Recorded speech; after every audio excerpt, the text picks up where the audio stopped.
Entremos então no momento da palavra, na reunião do cordão. E agora, momento da palavra, na reunião do cordão.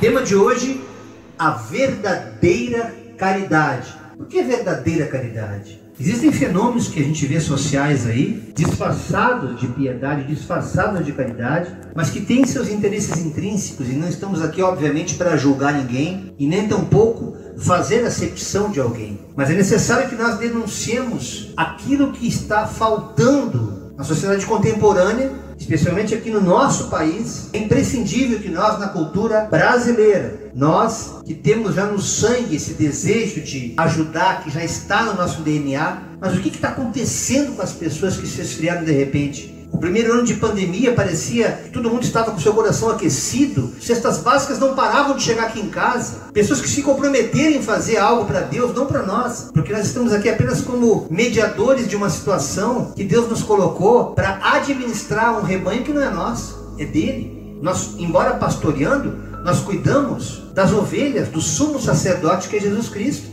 E seremos cobrados, evidentemente, no dia do juízo, onde o livro das obras será aberto e ali será escancarado o que nós fizemos ou deixamos de fazer. Por isso, eu peço a tua atenção de uma forma muito especial nessa noite, em meio a tantos momentos da palavra que a gente teve. É um momento muito especial esse de hoje, porque é um tema que vai falar profundamente ao teu coração. E você que está com o coração mais endurecido, entenda que a caridade não é somente uma despretensiosa vontade de vou dar para não me incomodar, vou dar para não ficar me enchendo o saco, eu vou ajudar para parar de ficar no meu pé. Isso não tem nada a ver com caridade, muito menos com amor. Porque a caridade, ela é um ato de praticar o bem ao próximo. E esse bem nem sempre é algo que você está doando enquanto objeto, ainda que sacie temporalmente aquela necessidade, especialmente na comida. Mas entendamos que nem só de pão e água viverá o homem, mas da palavra que sai da boca de Deus. E nós aqui do Cordão temos esse propósito de, na campanha do Cordão, orientarmos nossos irmãos a não tão somente levar uma cesta básica, mas fazer uma oração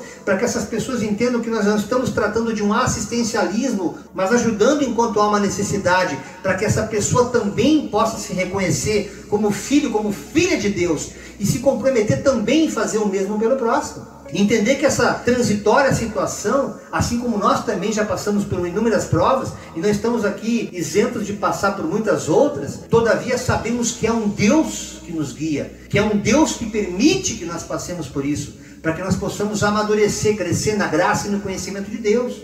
Então, quando nós começamos a entender que ao amar a Deus, amar o próximo, amar Deus no próximo, essa caridade, ela começa a fazer bem em todos os aspectos, não só no nosso emocional, até no nosso financeiro, desde que não seja uma barganha, meus irmãos. Nós temos uma ministração aqui clara entre dízimo e oferta, que já está no nosso canal. Você vai perceber, você vai discernir a sinceridade do dar e o legalismo dessa entrega, quando a religião especialmente nos cobra isso. Caso assim não procedamos, seremos vilipendiados, seremos cobrados, seremos punidos. E a caridade não requer isso. Mas Deus está atento a cada atitude que o ser humano faz aqui nessa terra. Sendo religioso ou não, católico, evangélico, até ateu, até à toa, todos nós seremos julgados naquele dia pelas nossas obras. Apesar de que Deus não leve em conta o tempo da ignorância, mas a partir do momento que você abriu o teu ouvido e você não permitiu que gerasse fé a ponto de esta palavra mudar o teu caráter, Deus não te toma mais por inocente. Ele vai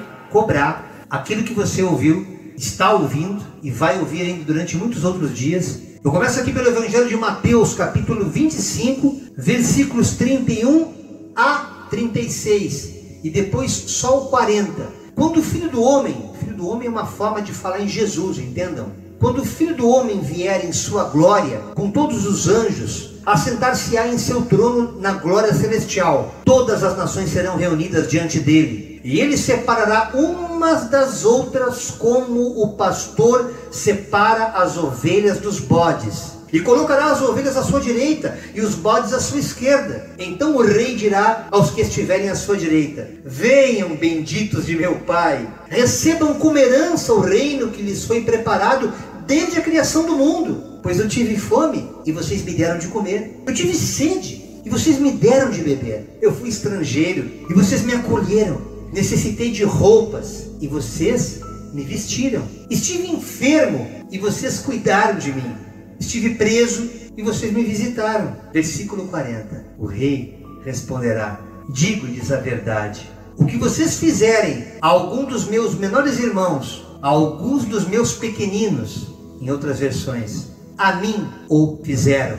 Quando nós abençoamos o próximo, quando nós abençoamos a pessoa que tem uma necessidade, não importa se material, até mesmo espiritual, como irmãos que nos pedem oração, e quando nós oramos, entendemos a opressão que aquela pessoa está passando, porque já estivemos também do outro lado. E muitas vezes também nos sentimos hoje oprimidos em alguns momentos, onde irmãos nos socorrem. É esse preocupar-se com o próximo, esse amor que gera uma preocupação não mais consigo mesmo, torna-se caridade. Então nem toda caridade é material. Há pessoas que pensam que só dar coisas materiais é caridade. Isso até o ímpio faz, isso até o mundano faz, até religiosos de seitas, de crenças que não tem absolutamente nada a ver com o Evangelho de Jesus, o fazem. No entanto, não tem a ver com aquilo que Deus espera que nós façamos, não apenas para suprir a necessidade imediata, mas uma necessidade eterna das pessoas. E aqui nós vamos desenvolver um texto onde você vai entendendo aos poucos a metodologia de Jesus Cristo,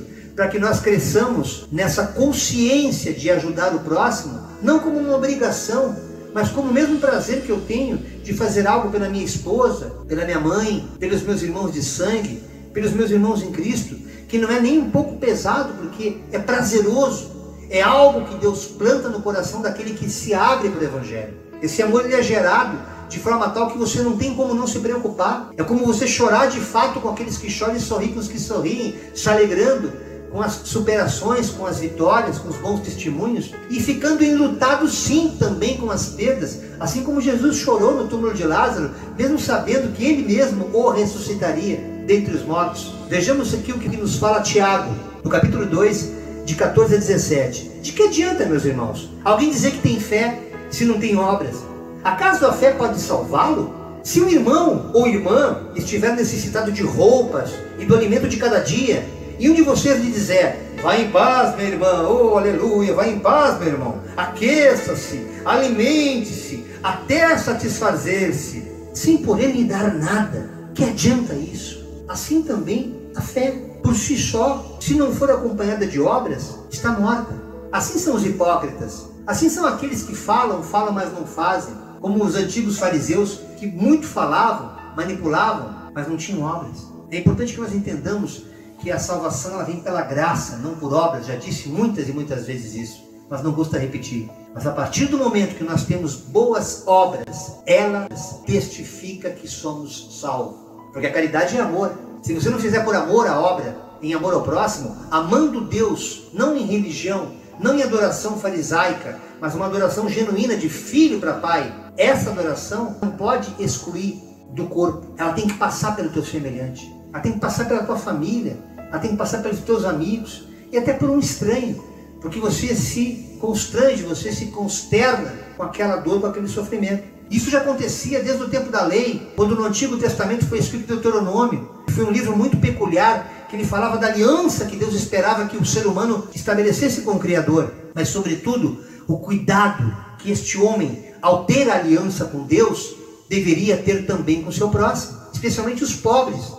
E aqui há um texto que me chamou muita atenção. Deuteronômio 24, versículos 19 a 22. Quando vocês estiverem fazendo a colheita de sua lavoura e deixarem um feixe de trigo para trás, não voltem para apanhá-lo. Deixem-no para o estrangeiro, para o órfão e para a viúva, para que o Senhor, o seu Deus, os abençoe em todo o trabalho das suas mãos. Quando sacudirem as azeitonas das suas oliveiras, não voltem para colher os que ficaram nos ramos. Deixem o que sobrar para o estrangeiro, para o órfão e para a viúva. E quando colherem as uvas da sua vinha, não passem de novo por ela. Deixem o que sobrar para o estrangeiro, para o órfão e para a viúva. Lembrem-se de que vocês foram escravos também no Egito.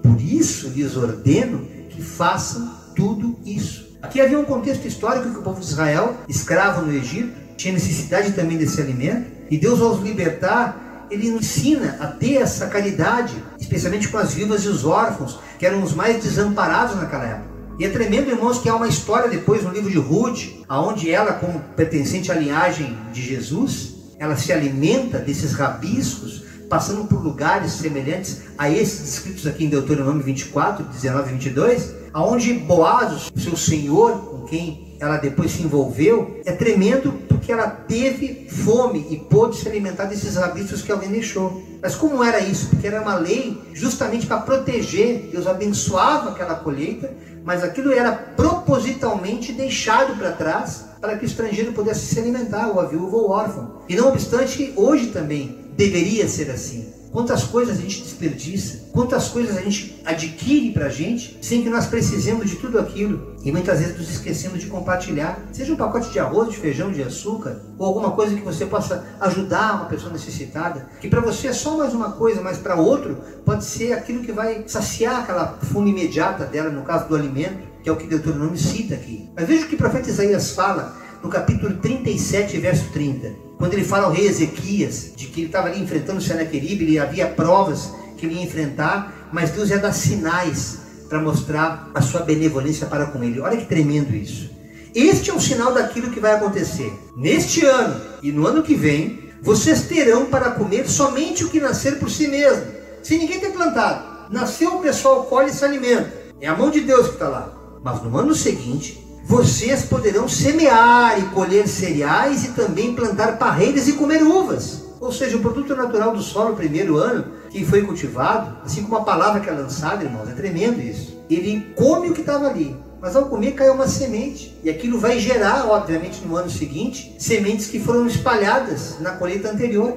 E assim sucessivamente vai deixando como herança para aqueles que precisarem. Assim é o Evangelho, assim é a palavra de Deus, e assim é essa caridade imediata para socorrer o próximo, sem que isso se torne um assistencialismo. Mas é necessário nesse tempo, especialmente de pandemia, para que nós não endureçamos nosso coração. Mateus 14, 20, na multiplicação dos pães, todos comeram e ficaram satisfeitos, e os discípulos recolheram 12 cestos cheios de pedaços que sobraram. Ou seja, a partir do momento que há uma sobra, aquela sobra não pode ser desperdiçada. Deus abomina o desperdício. E quer que nós repartamos aquilo que não apenas sobeja nos nossos celeiros, mas aquilo que a gente pode de fato compartilhar com aquele que necessita. Sejam os rabiscos da terra, plantado ou não, ou nascidos espontaneamente, aonde a viúva e o órfão no passado podia pegar, ou hoje, de um alimento, de um rancho, como a gente diz aqui no sul, que você faz, que você pode pensar, isso aqui eu vou doar para alguém, eu vou compor não necessariamente uma cesta, mas eu vou suprir a necessidade de alguma pessoa que Deus já tocou no meu coração, porque eu tenho uma aliança com Deus, e Deus vai me mostrar a quem e como eu posso ajudar. João capítulo 6, o Evangelho de João 12 e 13. Depois que todos receberam o suficiente para comer, ainda na mesma multiplicação, Jesus disse aos discípulos: ajuntem os pedaços que sobraram, que nada, absolutamente nada seja desperdiçado. Então eles os ajuntaram e encheram 12 cestas com os pedaços dos 5 pães de cevada deixados por aqueles que tinham comido. Olha que tremendo, irmãos. Para muitos isso aqui chama-se resto. É tremendo que a gente já tem uma cultura, eu e minha esposa, de quando nós fazemos algum alimento, ela é ex-masterchef aqui em casa. Nada se desperdiça. Um feijão que para muitos come hoje, amanhã ficou velho, ela vai inventando o cardápio e a gente vai se alimentando e não precisamos de muito para nos manter. Porque a gente sabe e lembra, toda vez que a gente se senta à mesa, para que Deus abençoe também a mesa da viúva, a mesa do órfão, sempre intercedemos e pedimos que Deus nos direcione a quem e como podemos abençoar. E aqueles muitos que nós não podemos, que Deus levante, incomode, inquiete, mantenedores para que assim procedam. Porque há muitos com condições financeiras cujo coração está empedrado. E você pode nos ajudar nessa intercessão, nessa oração, para que não haja mais esse desperdício, mas que através desse sobejar possamos tirar, saciar ou pelo menos minimizar a fome de muitos, como é o que o Espírito Santo quer e fala aqui através do Evangelho de João. O mesmo João, na sua primeira carta, no capítulo 3, versos 17 e 18: se alguém tiver recursos materiais e vendo o seu irmão em necessidade, não se compadecer dele, como pode permanecer nele o amor de Deus? Filhinhos, João era muito carinhoso, né? Não amemos de palavra nem de boca, mas em ação e em verdade. Sem hipocrisia, gente, é o que João está dizendo. Façam de verdade. Há pessoas que têm recursos, irmãos, mas preferem priorizar seus projetos, seus sonhos. Nós também temos projetos e sonhos pessoais, os quais requerem recursos, mas nós não conseguimos ficar pacificados se nesse orçamento a gente não lembrar de alguém que a gente possa ajudar.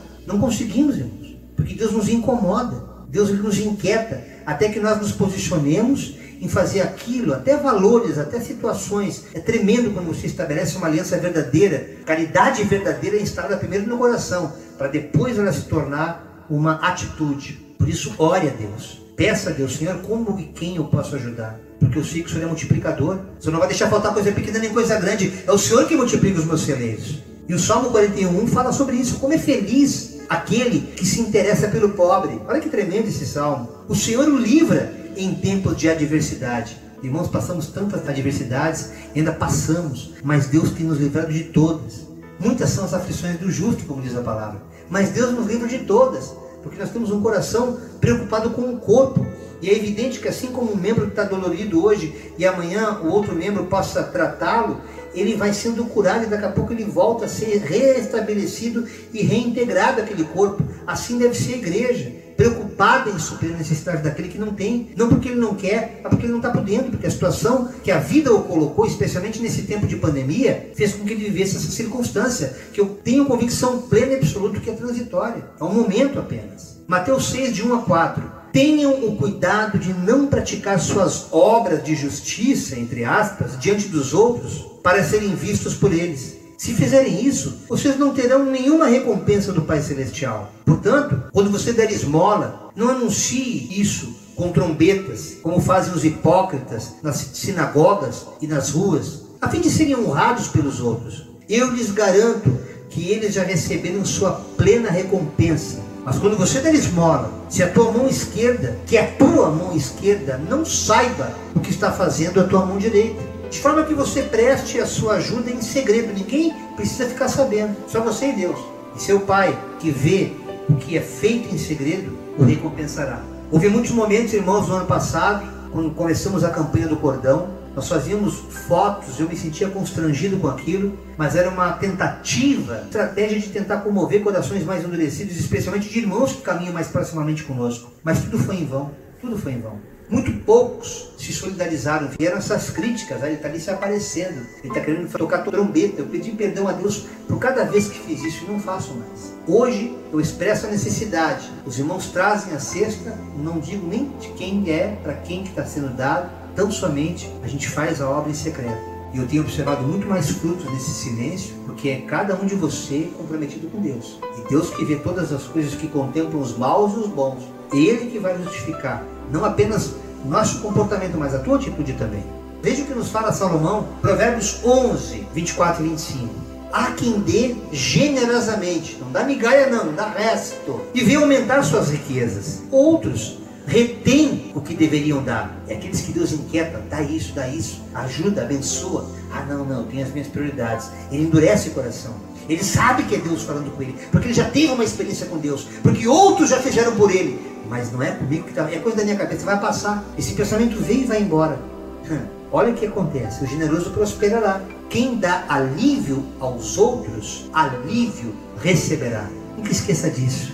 Mesmo Salomão fala em 17 de Provérbios. Quem trata bem os pobres, empresta ao Senhor, e Ele o recompensará. 28 e 27 de Provérbios.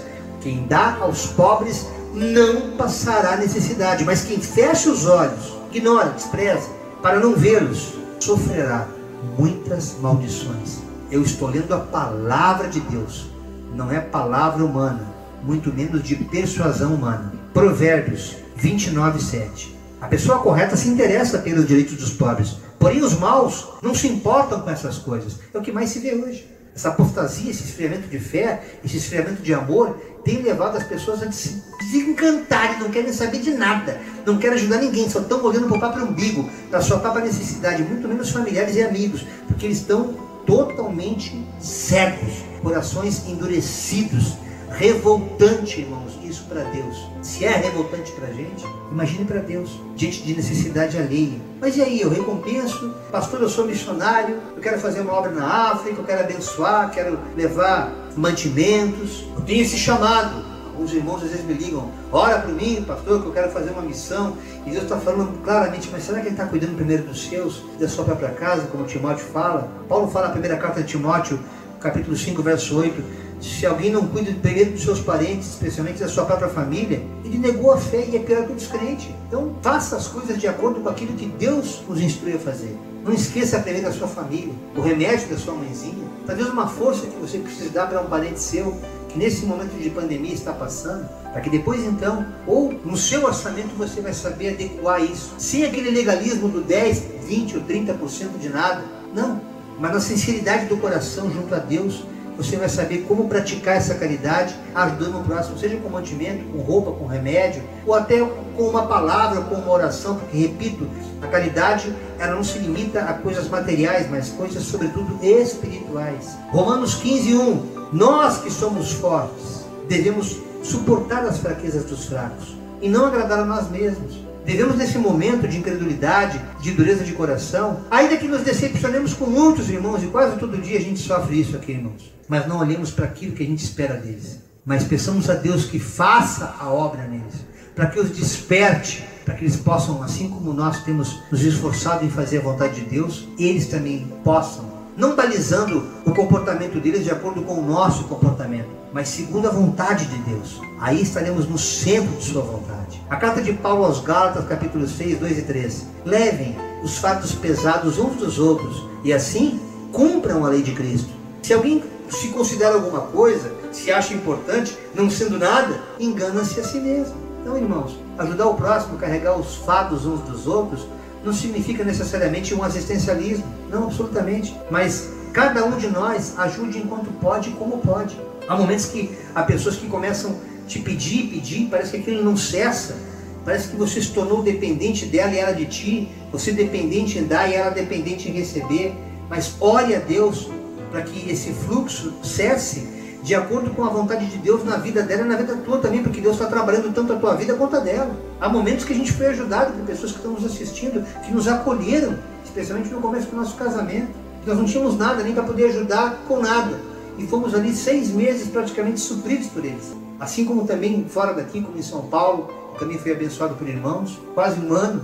Então, irmãos, assim como a gente já recebeu, a gente aprendeu a dar. E a experiência na caminhada do Evangelho é que vai nos dando esse feedback, essa maturidade de levarmos os fardos uns dos outros e não nos tornarmos pesados para os outros. Com essa consciência também de ensinar as pessoas que hoje estão reféns dessa condição, mas que amanhã elas possam também encabeçar situações para poder abençoar outros. O Evangelho de João, capítulo 15, verso 12. O meu mandamento é esse: amem-se uns aos outros como eu os amei. A partir do momento que você ama o próximo, você não precisa nem explicar tudo isso que foi falado aqui hoje. Que o próprio amor de Deus em ti vai te constranger a fazer aquilo que Deus mandou te fazer. E ainda que daqui a pouco aquilo que você vai se despojar para abençoar o próximo, você sabe, como fala Filipenses 4,19, meu Deus, segundo a sua riqueza em glória, há de suprir cada uma das minhas necessidades através de Jesus Cristo. Portanto, nada vai te faltar, nem coisa pequena, nem coisa grande, porque Deus sabe, teu Pai conhece, vosso Pai sabe, Ele sabe de cada necessidade, mas Ele permite que nós passemos isso, porque nós não entendemos agora o que está acontecendo. Tu não sabes agora por que eu estou fazendo isso, futuramente tu vai entender, tu vai compreender mais tarde, todo esse processo de Deus na humanidade. E eu finalizo aqui em Lucas 6,38, deem e lhe será dado uma boa medida, calcada, sacudida e transbordante será dada a cada um de vocês, pois a medida que usarem também será usada para medir cada um de vocês. Que essa palavra possa te constranger nesse momento em que o mundo passa por uma grande crise, a qual todos nós estamos sofrendo, de alguma maneira, em algum ponto, seja no financeiro, na saúde, no espiritual, que nós nos ajudemos como igreja, para que nós andemos como corpo, para que como corpo possamos ter vitória e viver essa novidade de vida, que é a plenitude de Deus na igreja, às vésperas do arrebatamento da igreja do Senhor. Essa é a palavra que Deus colocou no meu coração nesse dia 28 de abril do ano de 2021, na reunião do Cordão.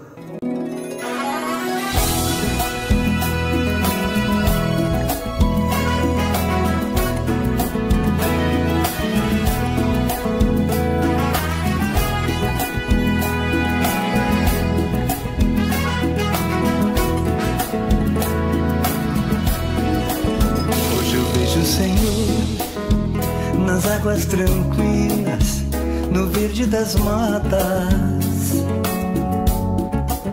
Hoje eu sinto o Senhor nos dias de chuva ou ensolarados. Eu percebo na flor a beleza do Cristo que floresceu minha vida. Hoje eu te sinto, Senhor, em cada detalhe que antes não percebia. Mas não foi sempre assim. Houve um tempo em que tudo era só fantasia. Ser feliz para mim era só um momento, um prazer que sumia. Lembrando o que eu senti quando a morte rondava os meus pensamentos. Sem saída eu pedi para que Deus me arrancasse daquela vida vazia. Mas quando eu te encontrei, descobri o valor de querer estar vivo. Hoje um adorador, eu te louvo e te sirvo, pois tu és para mim a razão de minha vida. Estrela da manhã, rosa de Saron, tu és o Deus da vida que me faz ser campeão.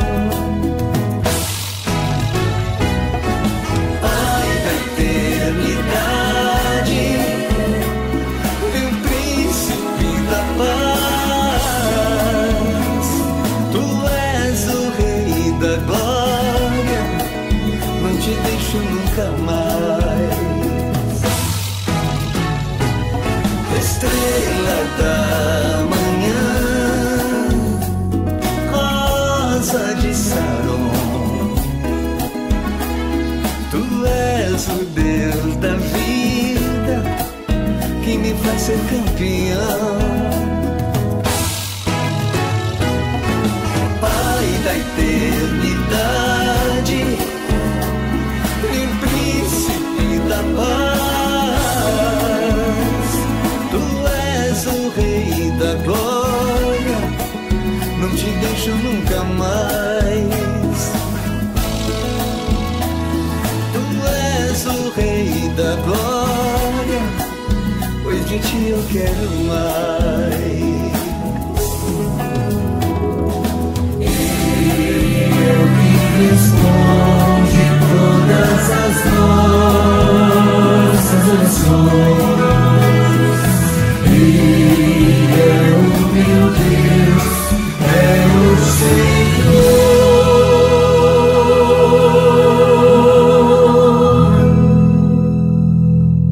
Obrigada pela presença de todos. Que o amor do Pai, a graça do Filho e as consolações e misericórdias do Espírito Santo de Deus estejam sobre cada um de nós. Damos por encerrada mais uma reunião do Cordão.